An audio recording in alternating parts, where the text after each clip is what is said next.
שלום לכולם, היום נדבר על סדרת גרילי גלקסי של חברת קולמן האמריקאית. נעשה היכרות עם המאפיינים של הגריל ונבין למה זה אחד הגרילים הפופולריים בארץ. נעבור על הגריל מלמעלה למטה. נתחיל במכסה.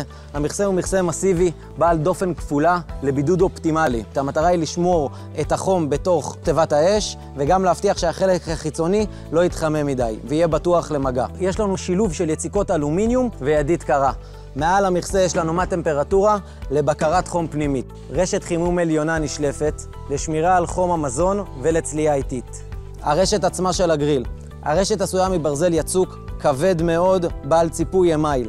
הציפוי אמייל עוזר לנו למנוע חלודה ברשת ועוזר לנו לנקות אותה בצורה טובה, והברזל עצמו הוא מה שנותן לנו את הצלייה הטובה לבשר. יש עוד משהו מיוחד ברשת של הגלקסי.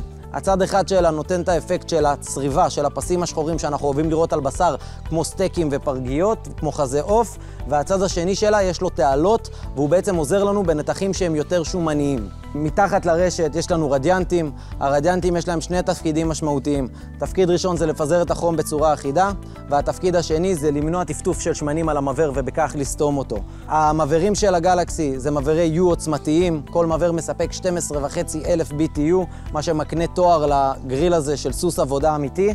כל מעבר נשלט בנפרד, מה שמאפשר לנו אזורי חימום שונים במידת הצורך. כפתורים נשלפים לצורך ניקוי.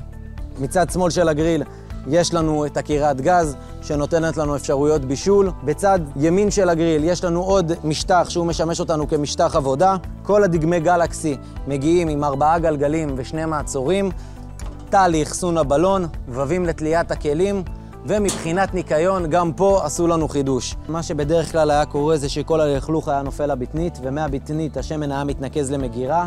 פה בגריל הזה יש לנו מגש שאליו מתנקזים כלל השומנים והלכלוך, וממנו יש לנו מגש שאליו מתנקזים השמנים.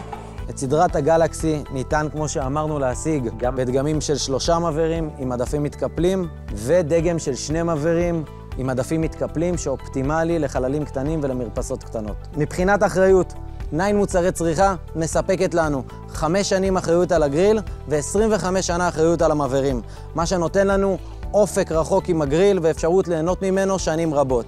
מקווה שתהנו.